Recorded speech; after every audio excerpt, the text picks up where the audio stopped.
What's up, everybody? Thanks for checking out this episode of the Christian Jensen podcast.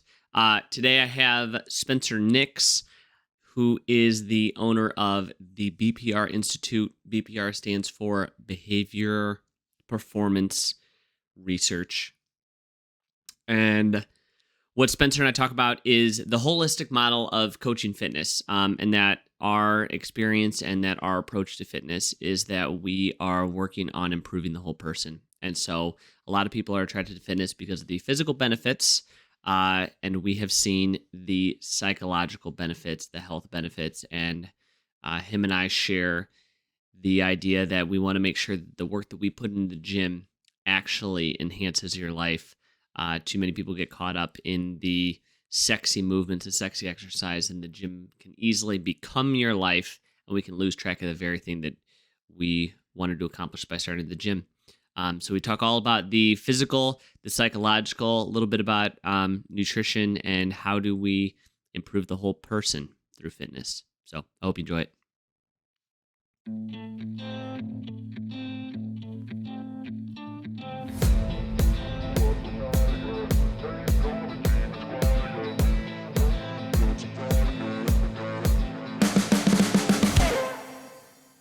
What's up, Spencer? Thanks for hopping on the podcast. I really appreciate the hopping on with the random invite from Mark England. What a pleasure. What better way to do it than just to go into something completely blind to what we might be talking about? Yeah, and a little peek behind the scene for whoever's listening. Normally, I do like a pre-podcast, like, "Hey, let's meet up," and this is the first time we're connecting, so this is this is super exciting. So, educate me and the listeners on what I know a little bit. I'm not completely blind, but tell us what it is that your company is, and what you got going on. I run a company called Behavior and Performance Research, which sounds like a 70s government institution, but at its core, it is a gym. We started as a functional fitness facility. So we were primarily focused on just fitness for several years. And after so many iterations of that, we realized that to do the type of work that we wanted to do, which was make people's lives better, fitness by itself was just scratching the surface. And so, very slowly over time, we realized like, hey, sometimes someone's limiting factor isn't just their biology.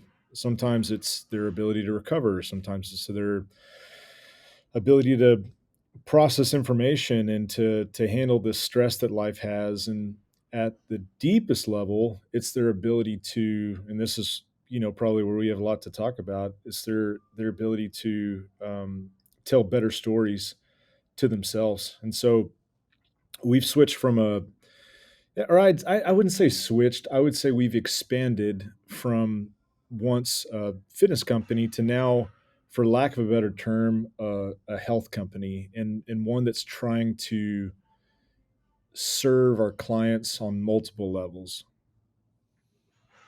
I feel that that's maybe it's because I'm looking for it. There might be something to that. Um, but I find more and more of that, and I hear. So I own a CrossFit gym. My gym's called Modern Gotcha. Human CrossFit, and I hear even that from CrossFit headquarters, both subliminally in their messaging, but also like explicitly, like, "Hey, there's more to this than just squats and running."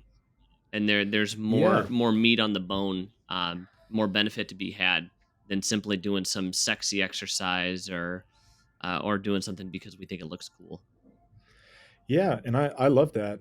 There was a an affiliate gathering in Vancouver, Canada, a few years back, and you could be in a basically like a procession line, to have a conversation with Coach Glassman. And I asked him that a few years ago. I was like, "Hey, this is what I'm really interested in. This is what my academic background is not fitness, but it's in psychology. What are the plans to incorporate this?" And very similar to some of the sound bites and the social media that we've probably both seen, it was a recognition that it was important, but also at full transparency is like, I don't know how to do it. And when I heard him say that, I was like, man, that's probably really true. That we all know that this is somehow connected, but it's really hard to claim that what you do does that if there isn't a way to teach it. And that's the part that I feel like is my man, it's just what I'm really interested in. I was going to say it's like my calling. That sounds a little dramatic, but it's just always what, even before CrossFit and even before I got into fitness, I was interested in just why we do the things that we do. And now, 15 years into doing this as my vocation, instead of just alluding to the bleed over and the correlation, I want to do a better job of knowing, like, hey, if we sit down and we do these things, we really like our chances of being able to coach this part of someone's life. And the last thing I'll say, man, is like some of those posts I've seen on Instagram, they're great and I love them, but I know that if I was reading that and it was 10 years ago, my question would be, well, how do I do this? You tell me I'm just supposed to coach a great class and then that'll magically just happen. And if you're not, once again, actually coaching those things, if you're not teaching people how to do it, then the best you can say is it's just a nice correlation. Yeah, that there's a lot of, specifically in the CrossFit space, and this is how I distinguish my gym from other gyms, is like they get really excited about um, the fitness, and people come in for the fitness, and they end up getting obsessed with the fitness, and they say in their messaging, some of these other gyms will say like, oh, like this is gonna change your life, like this is gonna give you more confidence, this is gonna, uh, maybe make you more brave, and there is, I will say, like, it's not. eh, Some of that will happen by proxy, like just by putting in hard work that you didn't put in before, doing new things, like will take you from one level to another for your confidence, for whatever. But Hmm. there's a very quick plateau with that, where it's like, until we address that, we're going to miss out on so many gains that we could make holistically, specifically, like psychologically, um, by only looking at the fitness. Yeah, yeah, and keep going with that because I I'm alone with my own thoughts with this. So to hear someone else say that is really encouraging. But what do you think are the limitations there? Like, I agree with exactly what you're saying. It was really valuable for me as well. Like, I feel like there was latent symbolism and some of these things that I did that did give me better confidence, and it did really expand who I was. And I still think there's a great power in doing something actionable and physical. But I would love to hear from your standpoint, where do you feel like those limitations are, or how do people start to get that wrong? Yeah, I don't think about it that way. I think about it from an approach of, uh where's our biggest room for growth. So, like, one of the things that CrossFit talks about, they talk specifically about like different time domains, or they talk about different types of exercises, and they let you talk about the hopper model, where it's like, what are you nervous about that would come out of this hopper? If I told you to do a particular movement, what are you like, man, I'm going to stink at that? And that's actually the area where we're going to see the most gains. And so the way I structure my gym is, I'm looking for people who want to get better. And I look at that as the whole person.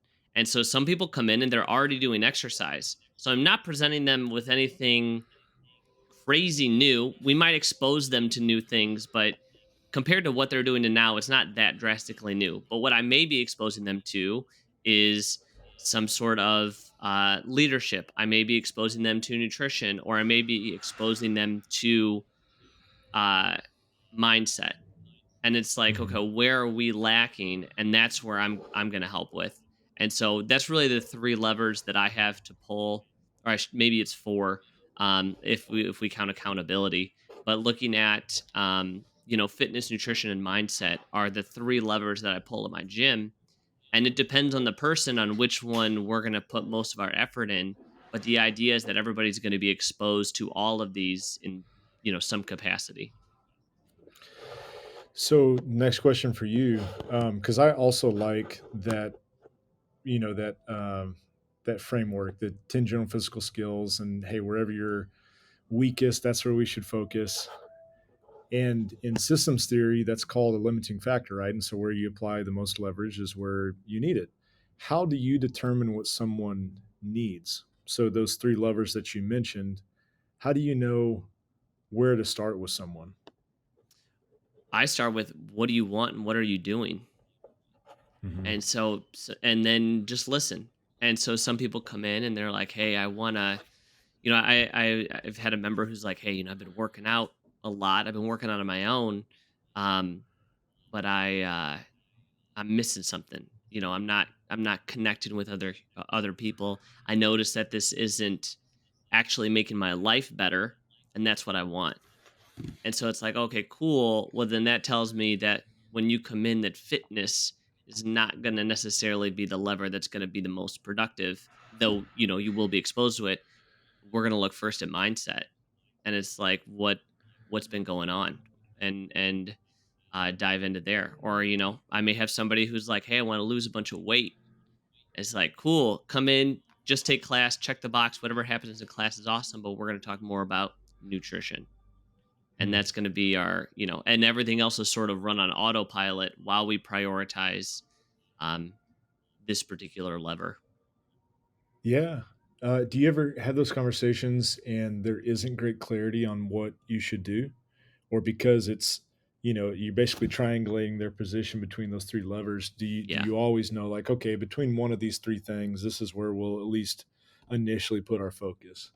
I would say more often than not that's the case. That they come in and it's Yeah. it's not glaringly obvious. I hear it enough, and the more that I do this, I hear it clearer, quicker. But a lot of it is building a relationship with them, and figuring out, okay, well, what's your goal? What have you been doing, and how do I help? And then as we dig deeper into that, I find out, oh, well, you said weight loss was your goal, but the more that I talk to you, I'm finding out that you actually have a mindset problem, and the Hmm. way you've looked at yourself and looked at food is actually what's been leading to making decisions that aren't in alignment with where you want to be. And so now it's like, if we tackle that, now we can get better attack the food. um, but then there's other people who it's like, you know they just need to be told what to eat, and they're like, yeah, I'll totally take care of that and we're good. And they're not so emotionally attached. So a lot of that is building a relationship, having more conversations to uh, get better data on where we need to be, and being malleable so that as my members progress, I progress with them. Because we don't always just live in one silo of like, oh, you're a mindset client. It's like eventually we might move back to the fitness bucket, or we might move back to the nutrition. And it's a constant reevaluating, where we're at, where we want to go, and how that's in alignment. Man, that's really cool. It's really encouraging too. Is there any way around having a relationship with the people that we work with? Why would you want to? I guess why I'm asking that is guys that are in similar positions as us. They're in charge of a gym and they're trying to take great care of people. Do you feel like everybody is now doing this? Like, do you feel like everybody is just caught on? Hey, in order to have like a relationship with somebody, it's not going to happen on the training floor. That's great. We love it. That's our power hour. There's something communal and really powerful sociologically. But for me to have a relationship with you, I have to sit down with you. Do you think everybody else is doing that? No. No, I know they're not doing it, because I mean, at least in my area. But um, part of what I do is I also help mentor coaches. And so the coaches that I talk to, like, they're not really doing it, or they want to do it and they don't know how. And the gym, Hmm. the members that I talk to and the gym owners that I talk to that are like around me, like, they're not doing that. Um, Yeah. and even if they are, they're doing it in a way that's a different flavor than I'm doing it. Um, and so no, I think we're beginning to see. I think we're seeing the beginnings of a more holistic approach to fitness and health, and that Yeah. we've got so much ground to make up for before we get to any sort of like conversation about saturation. And I don't believe there is saturation. I think that's a myth. I don't think we'll ever get to a point to where it's like, yep, everybody's great. Nobody can, there's nobody to help, and like that's a uh, a utopia that is never going to happen. Yeah. Well, I'm really excited to hear you say it because it feels like that to me. It feels like there's this wave that's coming, and I talk to more and more people, and even just the fact that we can have these conversations right now feels really exciting. Where I feel like 5 years ago to say like, hey man, let's sit down and really talk about your mindset. Be like, dude, I'm just trying to get a workout in, and now I feel like you could have that pretty much with anybody, and they may not be ready for that, but it's not like a taboo anymore, and so it does feel to me like what you said is true. And I find that more normal people who aren't plugged into this, that like you and I are, if I say to them now, how's your mindset? They at least like know what I'm talking about, opposed to like you said, maybe 10 years ago, if I would have said that, they're like, what do you mean? Like, I'm fine. I'm fine right now. Yeah. Like, that's not what I mean. Yeah. Oh man. Yeah, that's really cool to hear. So how do you do that? How do you determine what people need when they come into your gym? Do you consider, is If it a it gym, or like I know we've said company, like how do you classify what it is that you do? Yeah, it's totally a gym. Um in in the future, I would like it to feel more like an institute, and so long term, I really would love to have figured these things out that we're just hinting at. But right now, it's a coaching practice. It's a gym. We have a bricks and mortar location in Dallas. Um, in a perfect world, I would start with behavior. I would start with psychology. I find that that's some are more receptive to that than others, and I can't blame them for that. When I started fitness, I wasn't ready for these conversations, right? I may have been interested in it, but I hadn't, as our friend Mark says, I hadn't experienced enough of the deep dark waters of life to appreciate how necessary it was.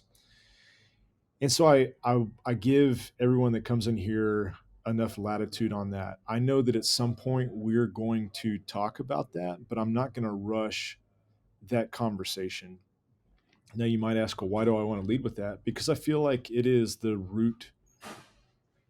It's the root mechanism with which everything else is controlled. And so if we can get unstuck, if we can appreciate, because fitness typically is one decision that we make a day, whereas the script and the stories and the things that are going through our mind is potentially hundreds of times a day. And so it's weird that we start with the one decision when we realize like, man, the thing that's influencing that is really where we should start. So if I had it in my own way, I would always start there. But much like you, when someone comes in, there's three or four levels of uh, inquiry. There's three or four levels of questioning, and a lot of it is repetitive because we find that sometimes you have to ask the question several times just for them to truly answer it. Because I don't know if you've experienced this, but a lot of times we can ask a very simple question like, "Hey, man, what are you here for?" And they will think that you're putting them on the spot, so they'll answer it like you want to hear, right? And they're like, "Oh, well, I'm here because I want to, really want to get stronger." It's like intonation at the end. It's like lose weight. And it's like, "Hey, man, this isn't a quiz. I'm not. This is not pass fail."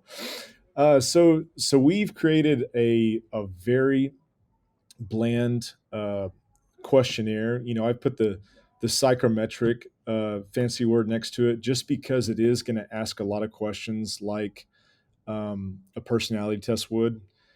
And it's really not that fancy, but there's questions around recovery, there's questions around well-being, there's questions around um, hey, self-rated measures of health and fitness. Hey, on a scale of 1 to 10, how would you rate your fitness? And we found that the answer to those questions are oftentimes more insightful than leading with, hey, what are you here for? Because we'll have them answer those questions and then sit down with them. And a lot of times it's just referencing back what they've already answered. Hey, you rated your health as a 2. Like, what's the story there? And a lot of times that sparks, like, it's a way, I should say, to try to jumpstart the relationship. Sitting down with a stranger is really awkward, but if there's information to go off of, or it's like, hey, Christian, it's really good to meet you. Man, I'm super interested to hear about your answer to this. What's the story there? And then 30 seconds into this sit down, we've already entered into a more intimate level of conversation.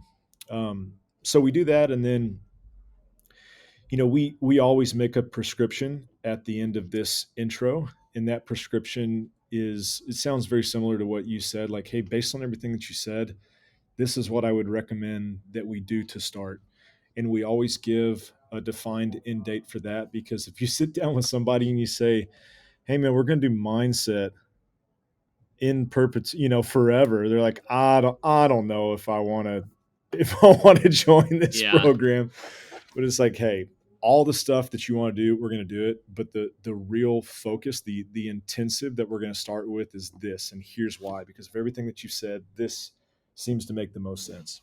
That's And cool. on the back end, we know as facilitators, yeah, there's not infinite number of combinations, because we've seen this enough. We know, yeah, this, you said nutrition, fitness, and mindset, and we call it behavior, nutrition, and high performance. It's the same thing. So Yeah. similar levels, and then we know we can recombine these things in different ways. And maybe the only difference for us is there's a deeper level of um, customization if someone wants it. And so we're trying really hard to still foster the social and the group dynamic, but honor the unique aspects of the individual.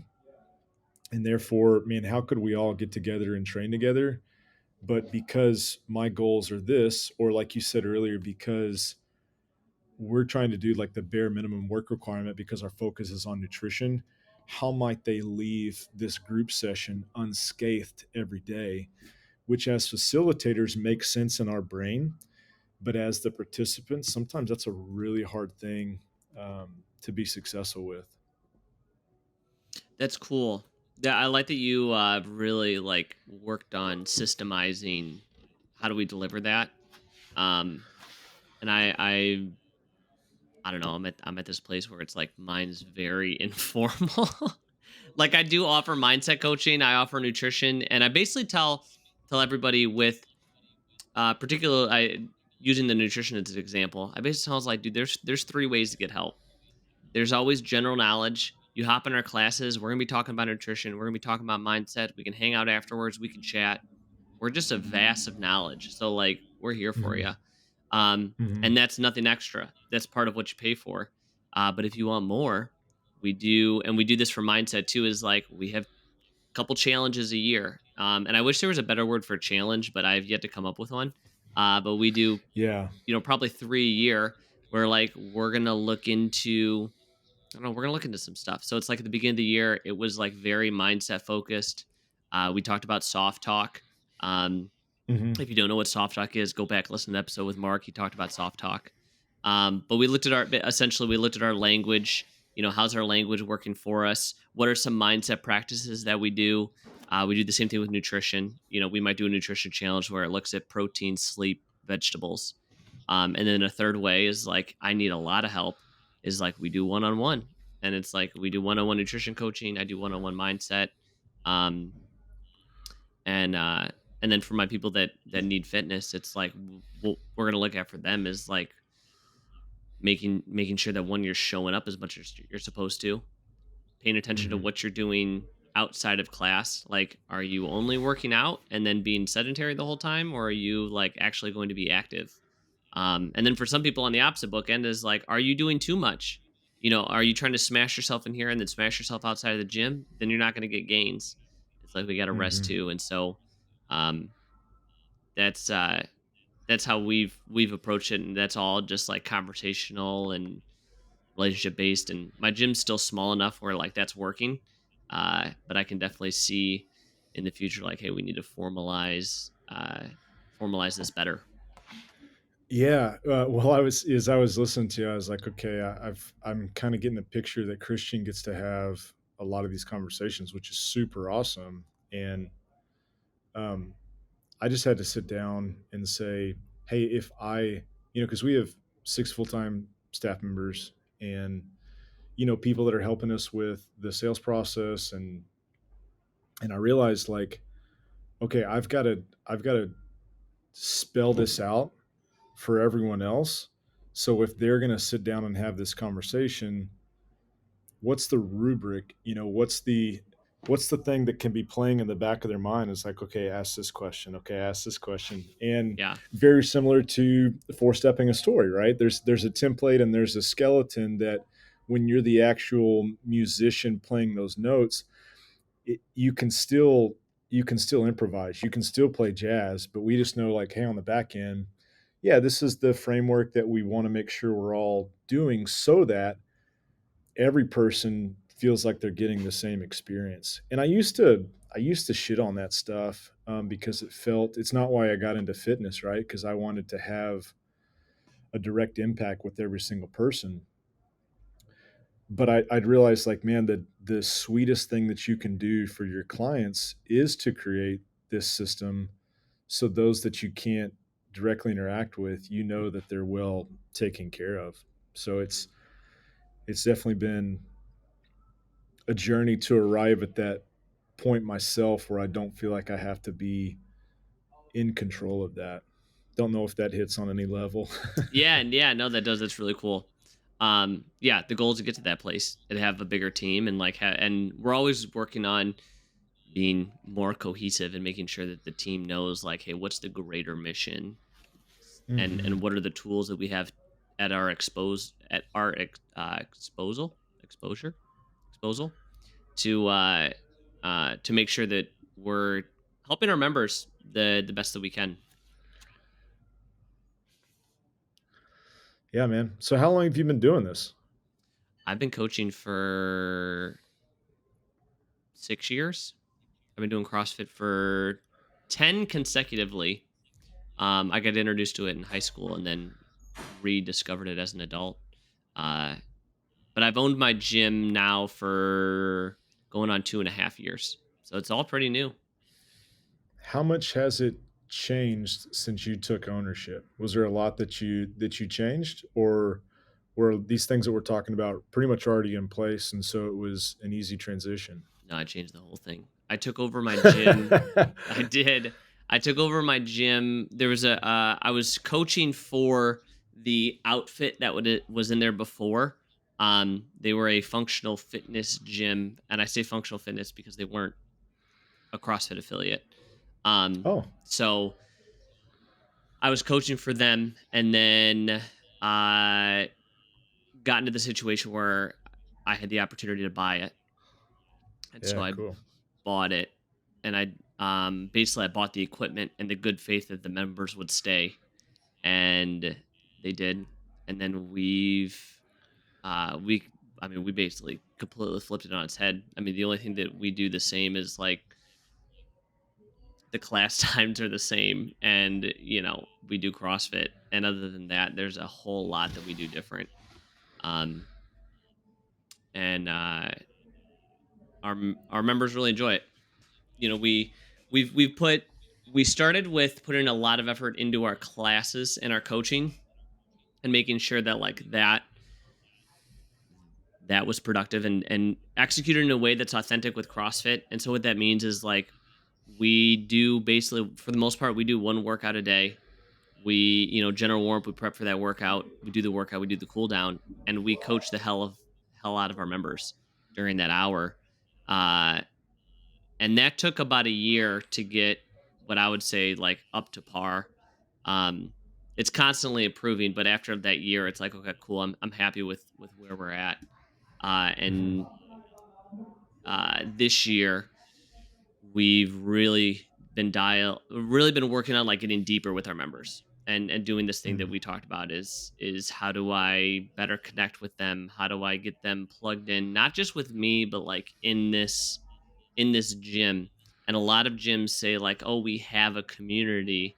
And it's like, "No, you got a bunch of people that meet up and work out." Like, I want a community. Like, I want people that text each other, that hang out with each other, that that go to events together, and that we have intentionally designed a group of like-minded people that drive each other forward, because ultimately I think that's more powerful than anything that I could do individually with them.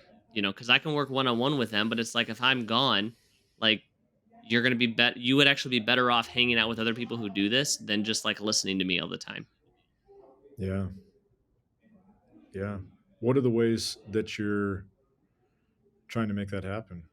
To go beyond just, hey, we get together and we exercise. Yeah, doing improving the events that we do have, and making sure that we look at it through that lens, as well as just doing more uh, informal get-togethers. And so it's like we went out for trivia.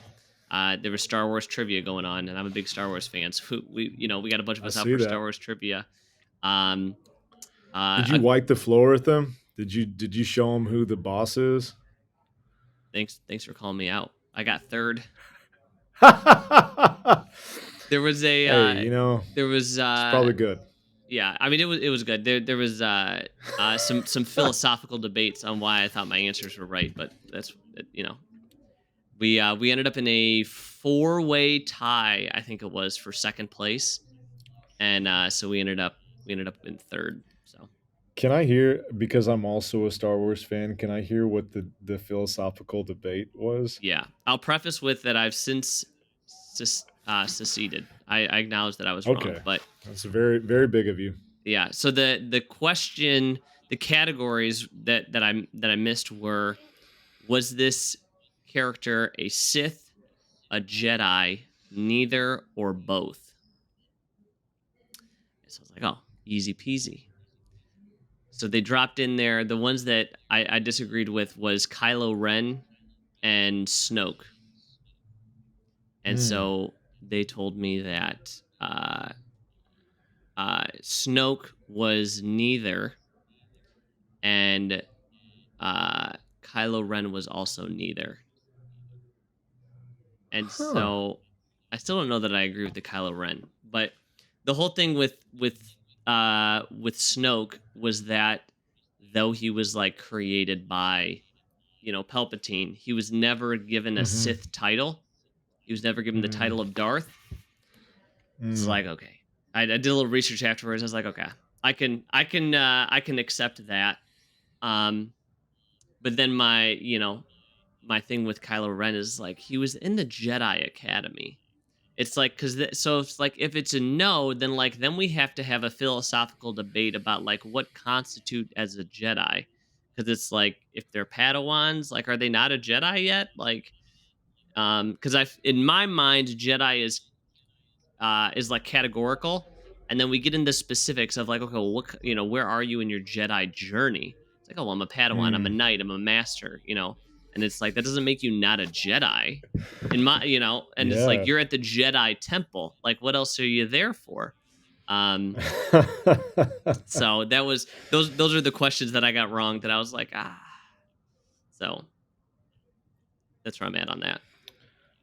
Man, that's great. How fun. How fun to have. I mean, there's no way that something like that. What, are there lots of fans of Star Wars? Like, did you find like, oh man, there's like a good group of people that we all have this in common? There was a fair amount. Yeah, there's definitely been more in the past, since the whole like Disney took over and they've been making a lot more content. There's been a lot more like Star Wars fans out there. Mm. Um, I grew up with the original trilogy. My dad's a big Star Wars fan, and so it's like when I was a kid, that's all we had. And then I Hmm. remember when the prequels came out, and I was huge fan of those. And even when those come out, like um as a kid, it wasn't like I feel like people are painting a picture. It wasn't cool to like those movies. Like when I was in middle school, like it wasn't cool to like Star Wars. Um Yeah, and now but it's now it true. is, as much as people want to shit on, some of the new content. I'm appreciative that it's cool to like Star Wars now. And so it's fun to have those conversations. And What's your favorite movie out of all of them? Revenge of the Sith. Really? Yeah. I think That's cool. it's the best one. I mean, you can't like I totally get the um like the original trilogy is great. There's a huge argument for Empire Strikes Back. I think Revenge of the Sith is, I think it's the best I think it's the best movie. I think it's the best, the most well made, and like Hmm. they had more tools at their exposal. So there's that. But I also think the Hmm. plot of that movie is so good. Like it's really well done. It's very thematic. It's very uh it's deep. It's emotional, and you can enjoy the whole thing and not be a Star Wars fan, while it also plays such a pinnacle role in the story. Yeah. Hmm. I think I'm so see. I wonder if I had grown up at a different time when I did, and if I had seen the movies in a different order, if my answers would be different. Because I love Return of the Jedi just because it was my favorite as a kid. I haven't Yeah. analyzed it to the level that you have, but I wonder. It's like, man, if I had started with the prequels, or even, man, if that one, Revenge of the Sith was one of the first. If I saw those in the first three, would those be my favorite? I don't know. Yeah, they're good though. I had a whole podcast with have you met Adam Chin? No, but as I got on Spotify and I saw that, so I want to I want to listen to it for sure. Yeah, me and Adam Chin, like the whole episode, just like did some deep dive of, drawing parallels between Star Wars and mindset. So yeah, and if you're listening to this and you Hmm. didn't check out the episode with Adam Chin, that was a fun one. Lots of talking Um, about the hero's journey on that one. oh, cool. Well, I love that stuff, so I'll have to check that out. Do you have kids, Christian? Yeah, my son's 13. He's about to be Oh, wow. 14. So how is that introducing Star Wars? Does he love this as much as you do? Oh yeah. Oh, that's cool. Yeah. Actually, what was really cool is for my 30th birthday, he had been saving up money to get me a one of the like custom lightsabers from Disney. Wow. Yeah, and surprised me with it. Yeah. That's a lot of love, man. That's really cool. Yeah. So now him and I both have custom lightsabers. That's awesome. I have little girls, but Darth Vader was the first character that didn't really fit in the hero's journey. Like they're like, hey, he's bad, but he's also good. It's like a really cool opportunity to talk, um, just about how people aren't black and white. And it was showing them these movies was the first time that we were able to kind of see like, hey, everybody's got a little bit of that in them, which is cool. Yeah, and I like that, with his story in particular, like there's it's never too late. Hmm. He redeemed himself, right before he died, and actually his redemption, is what caused his death. Uh yeah, but it's never too late. It's always Never too worth late, doing. man. Yeah. Super cool.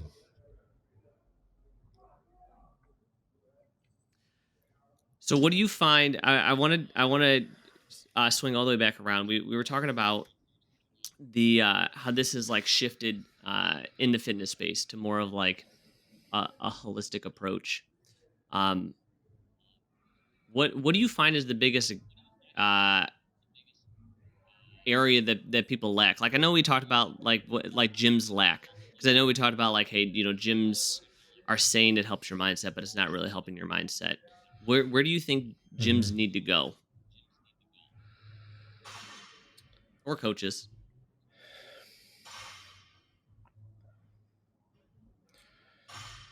I have my own little bubble here, and I don't have my head up very often looking at what other gyms do.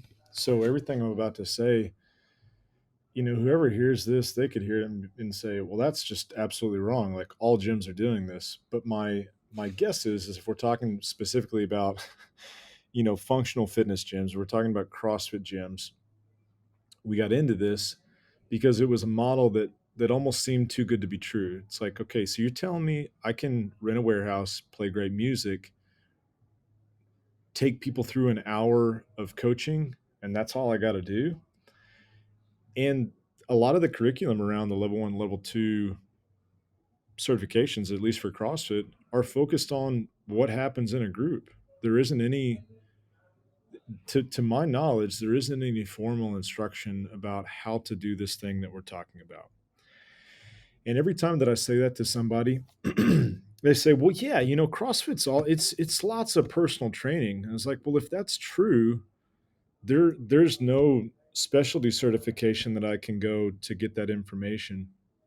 And so by and large it is categorized as group training. And so the answer for me is to step forward with some type of formal instruction about, in the same way that CrossFit was really pivotal in introducing the barbell in a group format, that they would be really pivotal, or someone would be really pivotal to say, "Hey, this is how you actually interact with people one on one." And I think there's been a little bit, to my knowledge, there's been a little bit of that in the playbook, or maybe, and this is what I don't know, right? If there are these affiliate roundtables, maybe that is formally being introduced, where they say, "Hey, these are the best practices that we found, and this is how you go about that."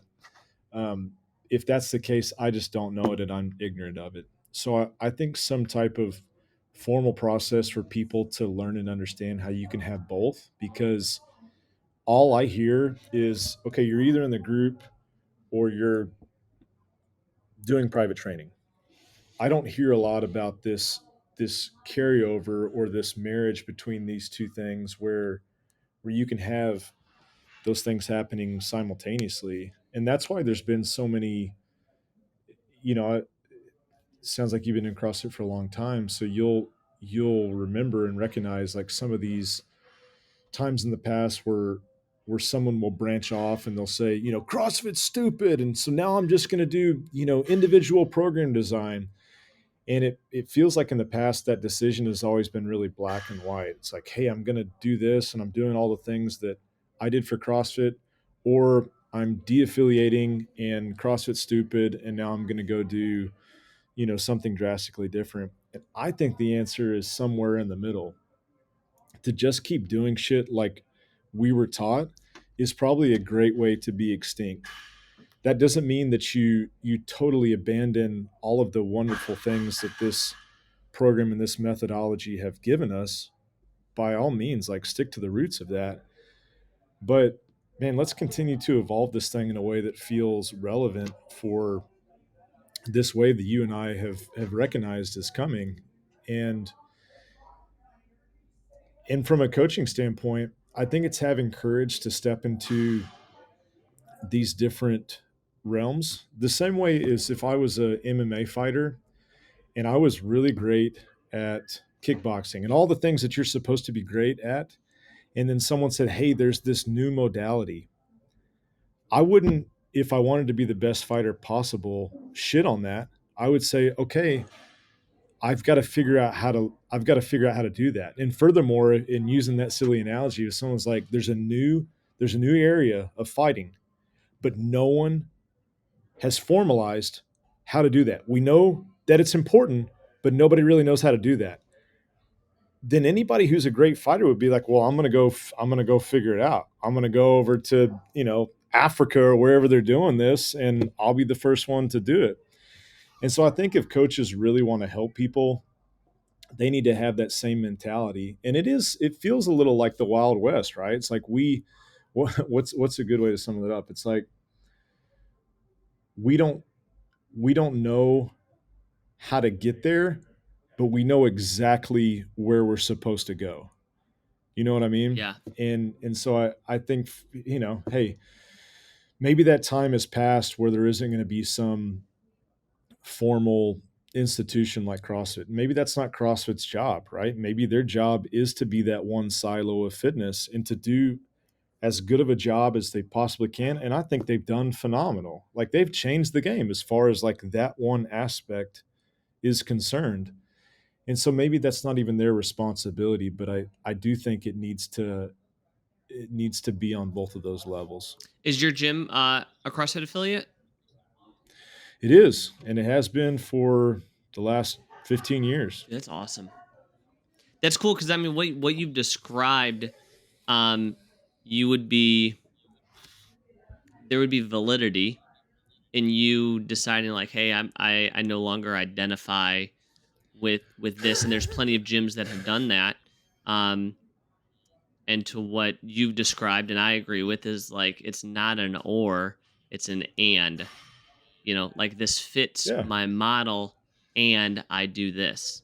And you use the word evolve, and that's where I see and I feel the whole fitness space, and CrossFit in particular. There's like this call to level up, and it's like, Hmm. hey, we're outgrowing the dingy underground phase, and it's time to formalize, professionalize, and the gyms that are doing that are the ones that are going to not just survive but thrive. And we're going to see the ones that don't embrace that are either going to die off, or they're going to be those same gyms that every 2 to 3 years somebody else is buying, a different member's buying, a coach Hmm. is buying, and that's the only thing keeping it alive is one person investing tens of thousands of dollars into it, and then the next person does it, and it's just like it's on life support indefinitely. Hmm. Hmm.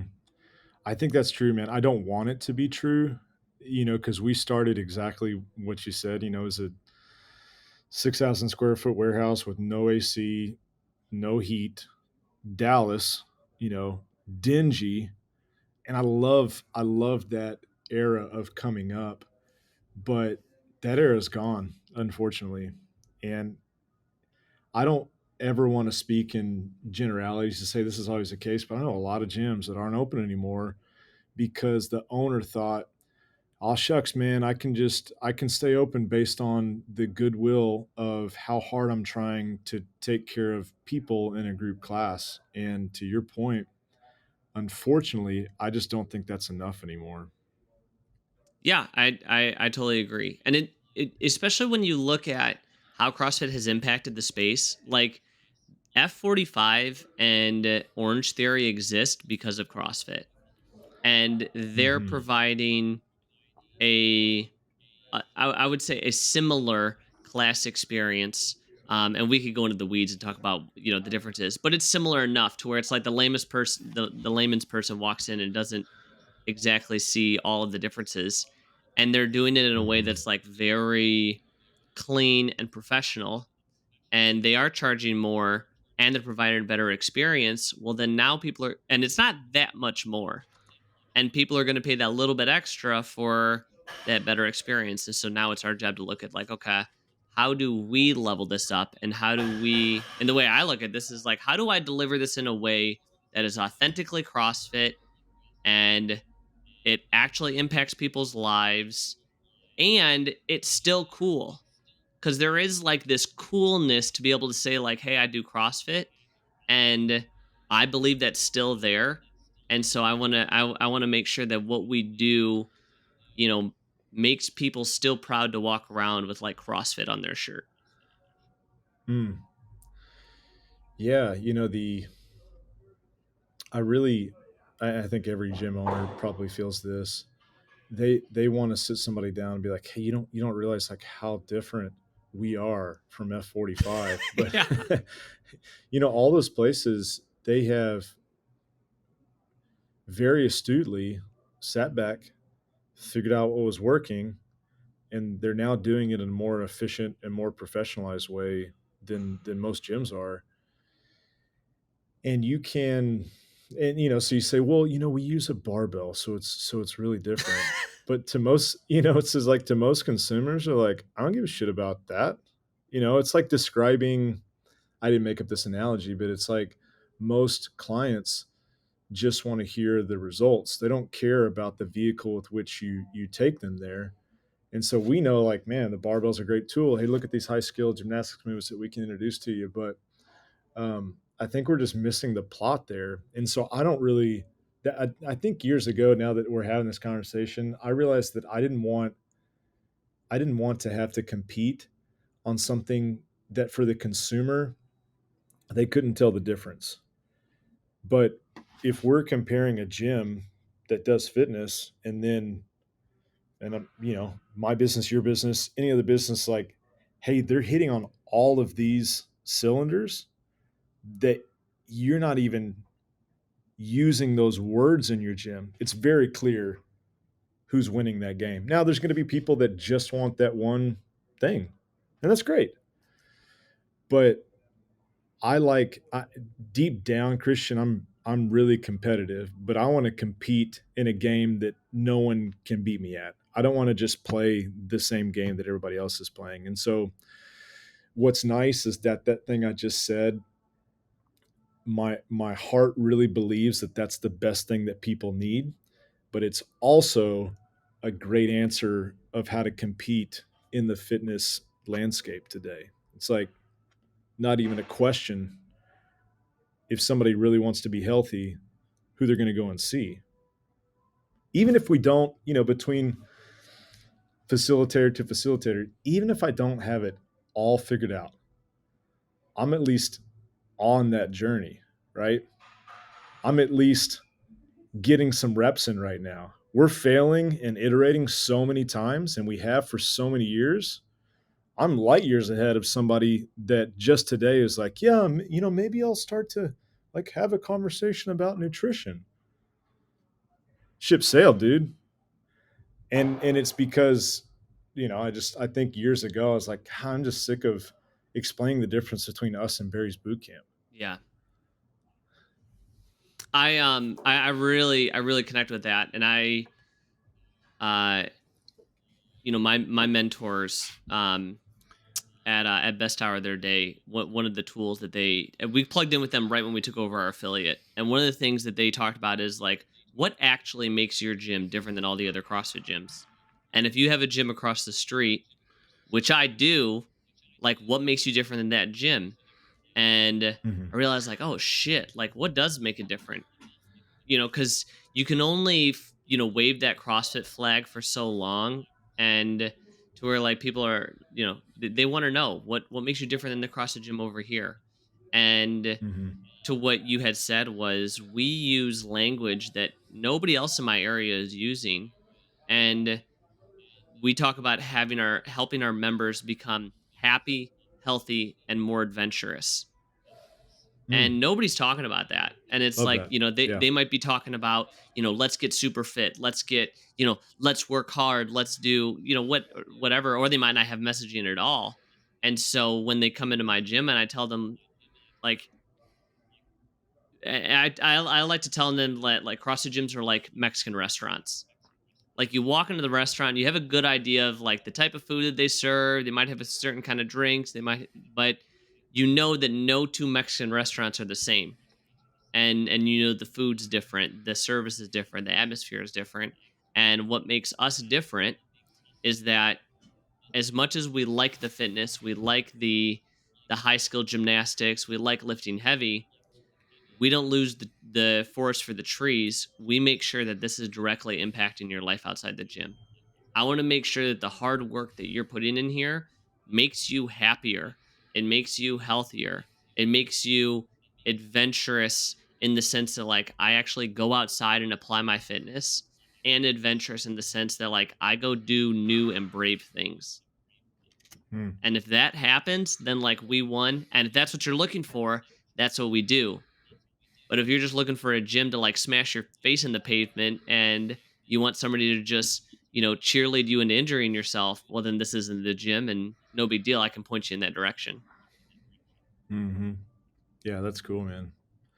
I find that there's several conversations that need to be had. Well, and I think it's a product of also the environment,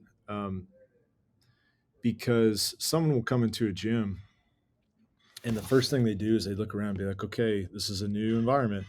How can I be socially acceptable here? And they look around and they see like, oh, these people are destroying themselves. Ergo, if I want to be popular here, I must also do that. And so I find that when you present an option that doesn't include that, especially if someone has some experience, it takes a little getting used to. They're like, well, what do you mean? And then further still, that's the scandal of deduction that, when someone started CrossFit, they probably did go too hard and did do too much, yet they still gained results. And so there's a dysfunctional thought process there that, hey, because I did this to start, it means I have to keep doing it to continue to get results. And that just takes some patience on our part and lots of education. And then you said it earlier in the conversation, in regards to nutrition, right? If you present a plan on nutrition and someone's like, yeah, got it, no problem, you realize, oh, that was just an education thing. Like you just didn't know, and I needed to explain it to you. But if you present the same thing to someone else, and it's very simple, right? I mean, we have reduced it down to, hey, man, just one time a day, I want you to eat protein. And, 2 weeks gone by and they can't do it. Then that isn't really just an education thing. Like it's a dysfunctional thought pattern. It's a story that needs to be unpacked. And then just as you said, we thought we were a nutrition client, but really we're now a mindset client. Yeah. And all of it's overlapped, right? Like none of those are mutually exclusive. Our Hmm. nutrition includes mindset. Like I said, we sprinkle in some mindset uh into our classes. And sometimes it's just as simple as like, hey, what's a win for the week? And, I'll have people who are like they're last and they still can't think of something.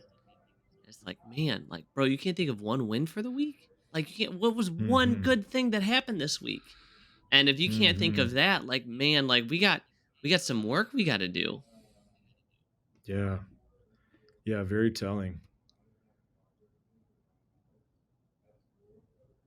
Yeah. That right there could be just a whole business in and of itself. It's just how to celebrate wins, like how to go about that from a fitness standpoint. Yeah, I have thought about how do we and you've alluded to it a little bit, but it's like, whose role is it and how do we develop a model that's duplicatable for gyms to roll out mindset in the gym setting. Because I do Hmm. believe there's things that we can expose people to in the group class, and there's opportunities to expose people to in a small group, and then there's also opportunity to expose people things one on one, and just like I talked about with the nutrition, and it's like, well, how do we actually deliver that in a way that's duplicatable? Because right now, all of the people that I talk to that are doing that, we're just like taking some concepts or training that we've done and like trying to piece together and build it ourselves. And I think there's got to be a way that we can build a framework to, or somebody could build a framework to help gyms roll it out. Yeah, well, I really like how Mark says, "Hey, what's the low hanging fruit in order to get into the very specific and lifted protocol for mindset?" And it's like, hey, soft talk challenge. It's a really easy way to broach the topic that's not as heavy. And I think for us, we're already in gyms, and so workouts are obviously like a shared form of communication that we already have in place. And so my answer to that question, even though it was more, hypothetical, is there's ways to create this latent symbolism that I think produces resiliency. Ways that in the world of psychology, there's things called distress tolerance, and it's like in the gym, we in a talk therapist office, they're just talking about that, and we actually have these tools where we could practice that in a really safe environment. Um, and so I think there are ways through exercise that instead of saying, hey, this is for cardiorespiratory endurance or this is for stamina, to have workouts that are programmed in where it's like, hey, this is specifically for your psychological Mm, resiliency, or this is to foster hardiness, and this is how we're going to do it. Um, and so I've dabbled with that a little bit. That um, here's one random thought that a lot of times in the gym, we are trying to produce like the most intense stimulus we possibly can, right? So we applaud a workout if it can jack our heart rate up in the shortest time possible. But it turns out that in real life, that's a terrible way to operate, right? Most yeah. of the things that happen to us, we're trying to breathe, like, we're trying to relax. And so I think there's, obviously we're talking VO2 max, and we're talking intense based training. You need that. You want that. But to complement that, I think you could have a whole host of workouts where your goal is to do something hard, but to not get worked up by it. Yeah. I call that eustress training. I don't know if you've ever heard of that. I didn't invent the term.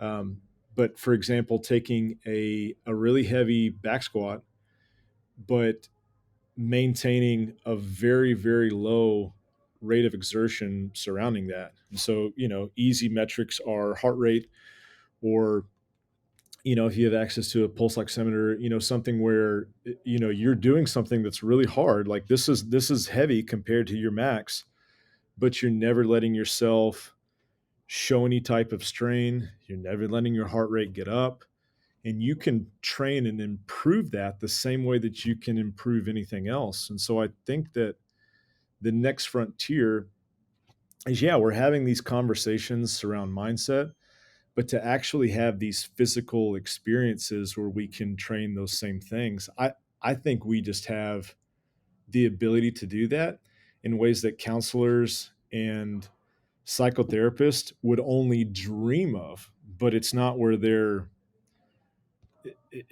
offices are. Oh, I totally agree. And I'm just thinking of like ways that I facilitate that, with my members. And, one thing is that I hear that gets shit on a lot is like getting upside down. Like that can be such a psychological win, and like you said, can be a struggle that we can facilitate Mm. safely in the gym. That if I can get somebody to Hmm. get upside down and they were afraid, like, that's so much more than the actual physical benefit of getting upside down. Like, I don't actually Yeah. care if you get upside down in the grand scheme of things. Like, I care that we overcame this obstacle. And then maybe we might play around, like you said, in that in a workout. And it's like, hey, we're gonna just do kick ups. And it's like, you're Yeah. gonna walk up to the wall and you're gonna do a kick up. After you've been doing something difficult, you got to calm yourself down, walk over, do something brave. Or I use that with running or double unders.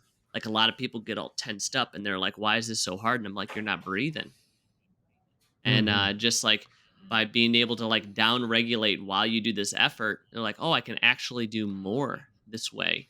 And I tell my more experienced athletes after they've learned to move, well, that our goal then becomes, how do I prolong spiking my heart rate and losing my breath? Can I go through the whole workout and never lose control of that? Like, we'll push up against it, but the idea is like, could I drop this bar after the last rep and, you know, come back down to homeostasis and walk away without sprawling on the floor every workout? Yeah. Yeah. It's a cool thought. Yeah, the stuff you're talking about, I mean, it really is like exposure therapy. It's like, oh, you're afraid of spiders. We're gonna first like show you a picture. I mean, it's the same as progression for anything. It's just that most progressions in the gym we're not scared of, but when there is that fight or flight response attached to something, it is that thing. It's no different. Yeah. And I think that's where, you know, we talk about like all this of like, hey, where gyms need to go next. There's so many gyms that like aren't even up to snuff. Where it's like you just need to get better at this group class. Like your coaching stinks, your class stinks, your gym stinks. You need to do this first. Um, and I just think that they're just missing out on so many of these like you said, low hanging fruit of like if you would just implement heavy days like CrossFit suggests. If you would have skill days like CrossFit suggests, you would actually build in these opportunities for your members to improve not just these movements, but improve psychologically and know like, oh, like I can come Hmm. in and like work on my clean and jerk, under a low heart rate in a low stress environment and dial up my technique. So then when I am exposed to the workout grace, I know that I've put in this controlled practice to be able to execute on it.